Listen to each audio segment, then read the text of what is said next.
moi xam naa ne xaaru leen ma woon maa ngi leen di nuyu di leen ziar di leen wax soyez les bienvenus xame ngeen ma man la Pape Sidi Fall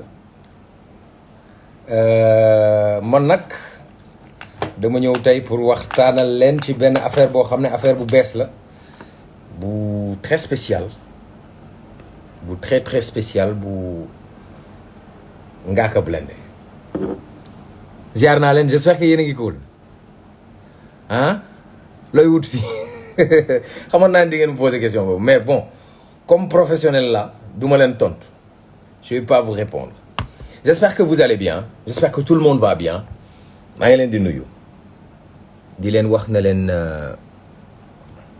c'est toujours un plaisir de vous retrouver déjà à tous les fans de Ngaaka Blindé fu ngeen mën ci nekk ci àdduna bi maa ngi leen di ziar damay jël live ci kanam tuuti ay gars ñoo xam ne bëgg nañ dugg par exemple en direct mais bon d'abord dañ leen di wax ne leen Ngaaka Blindé soriwul fii mu ngi ci parages yi il est dans les parages dafa am benn affaire bu extraordinaire boo xam ne mu ngi commencé waaj a xew ci Ngaaka Blindé mais d'abord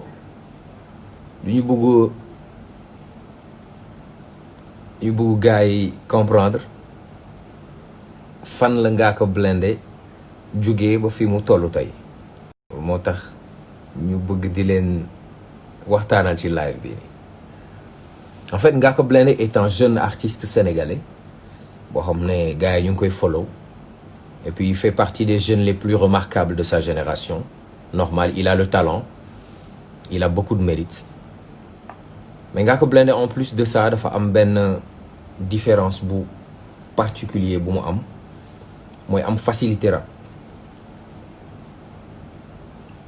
mais facilité rap boobu Ngaaka Blindé am dafa am benn affaire bu ko ci commencé woon gagné si mooy public. Je vais faire un peu le résumé de la carrière de Ngaaka Blindé benn gars la boo xam ne mu ngi dëkk Géejawaay mais dëkk Géejawaay jóge si banlieue bi am ay conviction am lu mu war a wax am lu mu war a nettali commencé rap sa ay mbokk sa ay xarit sa ay am di jàmm ñëpp ñi nga bokkal saayit gëm la alors Ngaaka di grow ba am benn tour ci Sénégal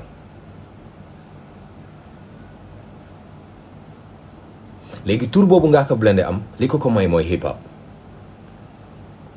mais bi muy am tour bi fekkul woon moom est-ce que psychologiquement artistiquement en tant que jeune est-ce que pare woon na pour entamer succès boobu yëpp nga xam ne rap bi moo koy indi à la base mu nekk affaire boy nekk affaire jeune mu nekk ci koñ bi di rap gars yi di bëgg muy def tournée di encaisser money affaire yi di bondé Ngaaka nekk une vraie réalité dans le paysage hip-hop au Sénégal ñu dem ba à un moment donné mu am benn tolof bu dugg ci life am mu dem jeel bi mu génnee jeel ñëpp di xaar Ngaaka Blindé mu def arène nationale ça c'était un coup de maître de ce qui pourrait ressembler à la réussite parfaite d'un artiste boo xam ne dafa jóge ci banlieue ba feesal arène nationale boobu ak léegi amaatul concert je pense arène nationale et pour ça chapeau à l'artiste mais pourtant succès boobu li muy bëri ñu bëri ci ñi bëgg ak ñi yaakaar Ngaaka Blindé ci hip hopam ba koy follow ba koy bëggee dañ ko doon wax naan ko booy demal nga joobi alors depuis un bon bout de temps Ngaaka Blindé toog nag def benn retraite maanaam génn ci hip hop bi mel na ku ci génn mais génnu ci dafa retraité dafa def benn retraite du hip hop mu dem taxaniwaat mat mu dem utiwaat yeneen bagage mu dem gën a joobaat mu dem gën a préparé wuwaat ndax li ko koy dimbale mooy après dafay fekk ay nit ñoo xam ne dañu bëgg Ngaaka Blindé di bëgg a gis Ngaaka Blindé ci yeneen univers di gis Ngaaka Blindé ci yeneen level di ko bëgg a gis ci yeneen sphère te loolu pour mu yegg ci il faut xam na ni liggéey rek moo ko mën a yeggaleel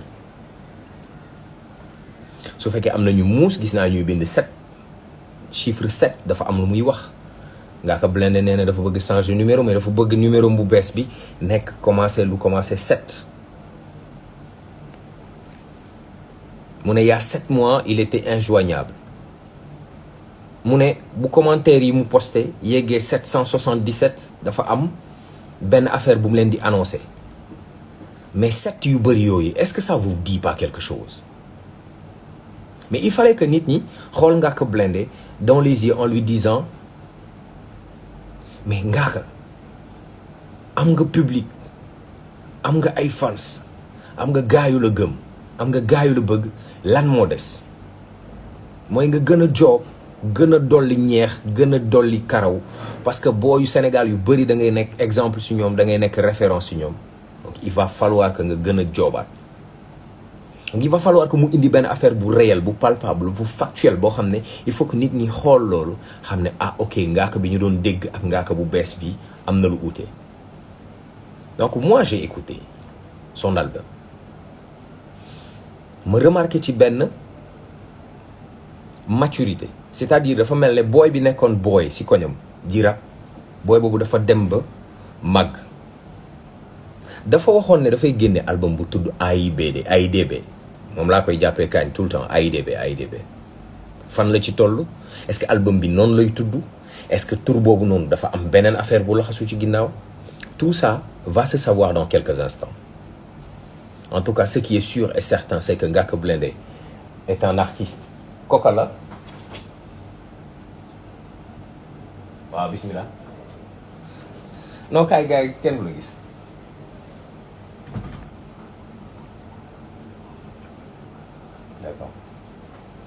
D'accord, merci beaucoup. Donc loolu yëpp boo calculer effort yooyu ñuy fournir ñu bëri mën nañ jàpp ne gars yi dañuy fo mais du fo, dañuy liggéey. C'est de bons et excellents travailleurs.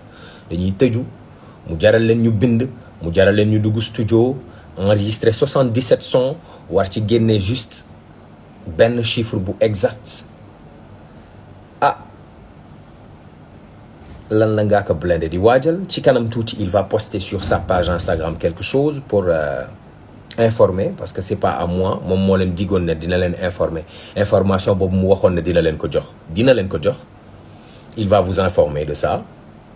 Mais li ma bëggoon wax nit ñi mooy il a fallu du temps, il a fallu de la persistance, il a fallu de la prestance, il a fallu de l'abnégation, il a fallu beaucoup de rigueur pour que gars yi foddat wommataat indiwaat Ngaaka Blindé si beneen univers boo xam ne si la ko nit ñi bëgg a gis. Boo bëggee Ngaaka Blindé da ngay am problème parce que da nga naan non mënuma comprendre Ngaaka gars yi di am benn affaire bi te moom mu gën leen ko mériter. Il a déjà le public, il a déjà l'audimat, il a déjà l'aura, il a déjà tout ce qu'il faut pour nekk M6 bu gars yi gën a bëgg. Li desoon rek mooy job. Je vous assure, et je parle vraiment sérieusement, que Ngaaka Blindé a vraiment bien bossé.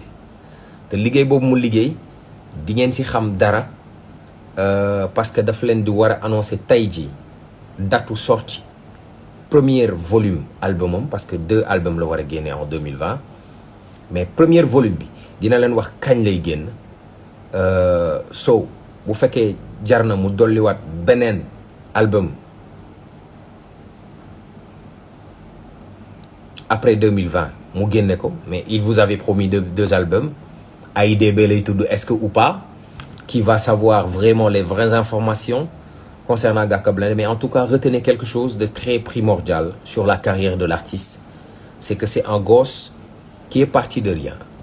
Ngaaka Blindé Baba Ndiaye bokk rap la ko nit ñi xamee, rap moo tax mu am audimat, rap moo tax nit ñi découvrir ko, rap moo tax mu am aura. Bu nuyloon gars yi duñ ko xam parce que bëri na ay MCs yu rap mais néew na MCs yu gars yi xàmmee, néew na MCs yu gars yi di follow, néew na MCs yu gars yi di bëggee, néew na MCs yu gars yi di give respect ak di ko show love anytime. te Ngaaka Blindé il en fait partie. mën nga ëpp Ngaaka Blindé coow parce que il a des latences, il a des litiges en quelque sorte ci communication, mais bon tout ça c'est parce qu'il est jeune. Mais ndaw bu nangoo déglu, ndaw bu nangoo jàng, ndaw bu nangoo gëstu dafay neex a jàppale.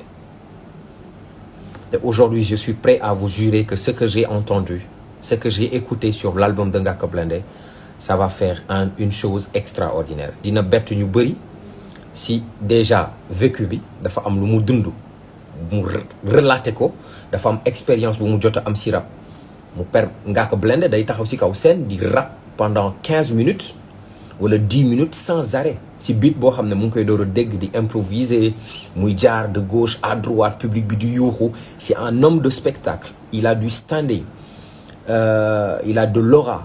Léegi nag boo jëlee qualité yooyu mu am sur scène nga boole ko qualité bu ñu koy dëxañ ci biir studio mu liggéey ko, donc ça peut donner quelque chose d'extraordinaire, ça peut pondre quelque chose d'exceptionnel. Donc ce que j'étais venu vous annoncer aujourd'hui mooy l'album de Ngaaka Blindé va sortir et la date vous sera communiquée dans quelques instants sur sa page. Et là, on aimerait vraiment avoir le soutien de tout le public du hip-hop. Déjà, sa communication est extraordinaire. Dama bëgg a génne nii laa koy defee donc xam ngeen ne am na liggéey bu intellectuel bu jaar derrière.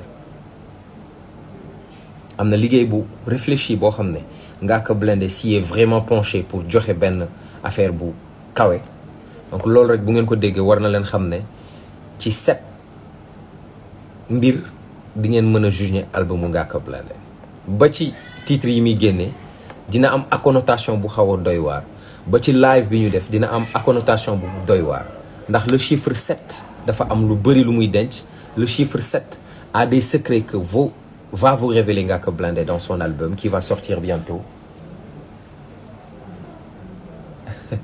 non mënuma ko joxe ma jox leen date bi donc su ma amee nit ñu ne jox ñu datu album bi su fekkee am nañu bëgg datu album bi nañ ma wax ma jox leen datu album bi. xaaral ma parfum wu sax fàtte woon naa parfum wa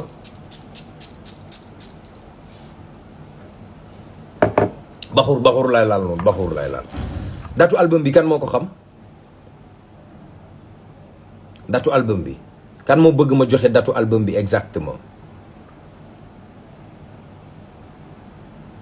datu album bi kan moo ko bëgg a xam kan moo bëgg a xam datu album bi datu album bi qui veut la date de l'album jox ma. Ok, mesdames et messieurs, Sénégal, retenez bien ce que je vais vous dire. Vous allez peut-être en avoir le cœur net. Am na ñu bëri ñoo xam ne xëy na tanduus nañ ko mais amuñu certitude. déglu leen bu baax ma wax leen la date de la sortie de l'album de Ngaaka Blindé en volume 1 sortira Inch'Allah, roulement de tambour, suspense, on refait, c'était pas bien. Mesdames et messieurs, Sénégal, followers du hip-hop et mélomanes, amis fans de Ngaaka Blindé, l'album de King Baba sortira, Inch'Allah, le 7 décembre 2020. Le 7 décembre 2020, l'album sortira. Léegi nag album bi naka lay tudd, album bi ñaata titre mooy nekk ci biir, mais on voulait juste vous annoncer aujourd'hui en primauté l'exclusivité, c'est ça. Retenez, couchez-vous avec cette information que Ngaaka Blindé ñi ko bëgg, ñi koy follow, ñi topp hip hop Galsen, ñi nga xam ne ñoom ñooy support lu muy def, ñi nga xam ne ñoom ñoo bokk ak moom ay convictions. Retenez que la date de la sortie de son album c'est prévu pour le 7 décembre 2020. Tant mieux. Pour ceux qui avaient trouvé la date, on vous donne aujourd'hui exclusivement la date. Le 7 décembre, King Baba Ari. Voici le nouveau hashtag à mettre sur vos posts, sur vos publications. Si vous voulez dès à présent soutenir la sortie de cet album, le 7 décembre 2020, Baba Ari.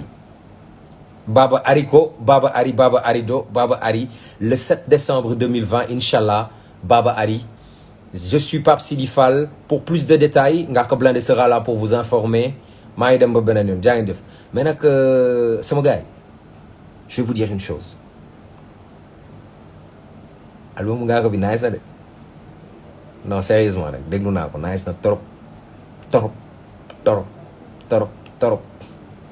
J'ai écouté l'album et je vous jure que l'album ça va être du lourd, extraordinaire. Moi, j'ai vu Ngaaka Blindé sur une autre dimension, beaucoup plus de virulence, beaucoup plus de maturité, beaucoup plus d'attaque, beaucoup plus de waouh, de vibes, de mélodie. On sent qu'il y a de la recherche, on sent qu'il y a du travail derrière. Le 7 décembre, ngeen Discover. Mais sinon, tout album bi nan lay tudd? Ah, beneen énigme mu ngi noonu. ñu bàyyi leen ngeen tendance rek parce que yéen xam naa ne dem ngeen wax na IDB. Mais IDB la exactement IDB la mais dafa am leneen lu si laxasu te ba tey génnul chiffre 7 bi le 7 décembre Ngaaka Blindé manquez pas maa fi jaaroon jaay def